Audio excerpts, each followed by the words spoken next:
I want to take a vote. We're going to go all the way around. I want to take a vote. I want each person to vote yes or no, and you have no other option for this first round. Is spontaneous writing possible? So that would be your first yes or no. And can the first thought be the best thought? So you've got two questions, yes or no on each.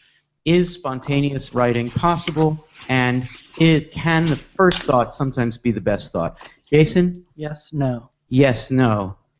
Lily? I would say no, yes. Oh, no. Was that spontaneous? Never mind. No, I've been thinking about this all week. I know, I'm kidding. Mary? Yes, yes. Carlos? I'm just going to say yes. What, are you some kind of radical? Yeah. Okay. All right. Yes. So, Erica? Yes, yes. Yes, yes. Really? Mm-hmm. Wow, you're so liberated. Emily? No, yes. No, yes. Okay. Max? No, yes. Wow, you sound so Chicago, like doer, like you're voting in a mayoral election in Chicago. You say no to spontaneity. It's a lot earlier for Max and Molly than it is for us. Okay. We give them credit. Molly? Yes, yes. Yes, yes. Okay. Lily and Max, elaborate on your answers. What yours was? No, yes? To spontaneous. Is spontaneous writing possible? And yes to can sometimes the first thought be the best thought. Okay, and Max, yours was the same, wasn't it? Yes. Okay, so I guess I want to get to Erica, who said yes, yes? Mm. Oh, that's amazing. Okay, so I'd like Lily and Erica to offer us some wisdom on this. Spontaneous prose is not possible, right? Explain. Well, okay, so if you take the idea of spontaneous prose is that you can somehow think and write in the same moment just exactly what's coming up and get it all out. I would say it's not possible because you're always doing an interpretive step by putting what you're thinking into language, and then that's not spontaneous. Okay, Erica, now you have a chance to take what I would consider to be I don't know. I don't want to characterize your position, but a kind of a utopian position, maybe. Maybe I just love Gertrude Stein too much because the idea of spontaneous writing reminds me of Gertrude Stein's definition of genius. Yeah. Wow. Where the idea of listening and speaking and writing at the same time. And I also think that it's closely connected to what I study, which is writing-based teaching. And the idea that one can... What? Say that again. Writing-based teaching. Writing-based teaching. And the one idea can learn as you write. Yeah, the idea that you could actually train your mind to treat the pen as a direct connector. That's very cool. Lily, you get a chance. Through the pen. You get a chance to make one quick rejoinder to that before we go to the second question. Well, I mean, Eric obviously knows a lot more about that aspect than You're deferring? I do. You're deferring? No, I'm beginning my comment by saying something. But I would say that you're still, it seems to me that there's still some kind of interpretive step, which is not a bad thing, but I think particularly this week what we're actually dealing with is people who want to give the effect of spontaneity without necessarily having that been truly part of the process. Wow, and I think partly, may I ask, and I think this is true, but I'll ask it to you, of you.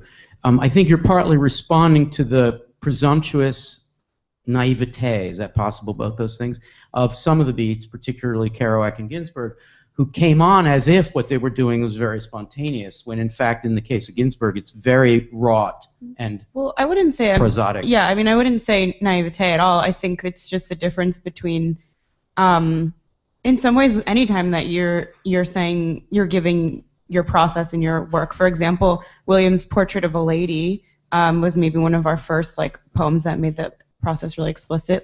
We know that the internal voice of Williams the man is not the internal speaker voice in the poem. It's an effect, but it's an important one, so it's not naive. It's just a rhetorical effect. So I guess that's how I feel about the spontaneity of the beat writing, is that it's maybe they talk a big talk about spontaneity and how it's important and whatever, but it's also a rhetorical effect, and I don't think that that's naive. Okay, cool. Let's go to the second question, which is, and then we got somebody on the phone, right? The second question is it possible for the first thought to be the best thought? And I'd like to ask a couple of people who are squarely in academic mode, right? Because squarely, did I use that word square in the Beat Week? Ooh. Dan, you're supposed to smile at that. That was funny.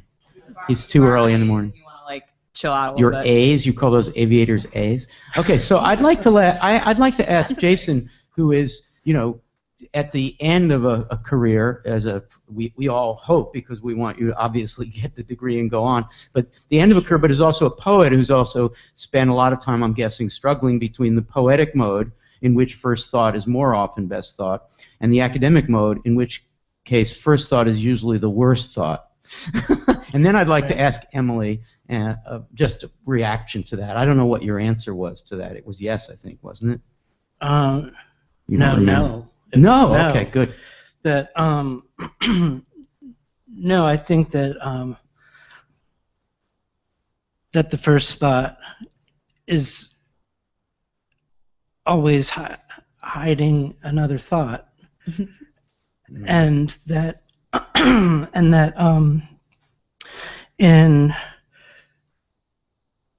in poetry, for me, and I think, in reading Ginsberg, I can feel this happening, even though how wrought the lines are, that sound and the embodiment of the words are leading to words that are not being rationally summoned in argument. They're being summoned through the body and through sound. You're taking a really interesting and unusual approach to the notion of first thought, because you actually think, and this is true of you, if I may say so, right? Your first thought, the first thing you say is generally not what's going to happen later. As you, in the Erica Kaufman sense, as you begin to speak, and I assume this happens in writing sometimes, you begin to discover what it is that you're trying to say, which is, we are socialized as teachers and students not to do that. And we have this long conversation about your brilliant way of being a ModPo TA, and everybody loves what you say always, but it takes a while to get there because you're actually not sure when you begin. Some speakers, and Lily actually does the same thing, but you're also really adept at, like, you've got it, you somehow work it out, right? And those are two different styles, but end up being the same. You enact it as a thinker. So, Emily, you've disappeared from view. Oh, there you are. Are you ducking from this academic question? And do you are you jealous of first thought, best thoughters? Well, what I was thinking when I said that your first thought can be your best thought, and I do think that's true even in academic settings, your first thought just needs to be re-examined, and I guess, yeah, you can return to your first thought, but it's always something that you have to work for, and I think believing in intuition and your first spontaneous thought is a good skill to have in any type of intellectual context. Great, thank you. We're going to take a phone call, but before we do, I just want to play a few seconds of Ginsberg performing Howl, and this is the famous Ashcan Rantings section, where we get a highly wrought, prosodic, carefully deployed, new kind of jazzy rhythmic thing, but in this case, I'm kind of on Lily's side. I really don't think this is the least bit spontaneous, but it is a style. All styles are conscious, or most of them, with due respect to what's been said by Erica and others. And this is a conscious, spontaneous seeming style. It's the style of spontaneity, but it can't possibly be spontaneous. If it is, then he's taking whatever Kerouac, he's on whatever Kerouac's on, in riffing on trying to think of a rule in Sanskrit, blah, blah, blah, that stuff, which he could only do when he was out of his mind, I would say, which is, those of us who don't do drugs and don't drink to excess kind of are envious once in a while of the dissolute life of someone like Jack, and it's a romantic envy and not really the best and healthiest thing, but it's okay to have once in a while when you've got someone like Jack who can get really blasted at a party and then start doing things. Frank O'Hara, by the way, was quite similar in the way he would write poems at parties by standing up at a typewriter. And you could talk about spontaneity in O'Hara as well. But so here's Ashcan Rantings.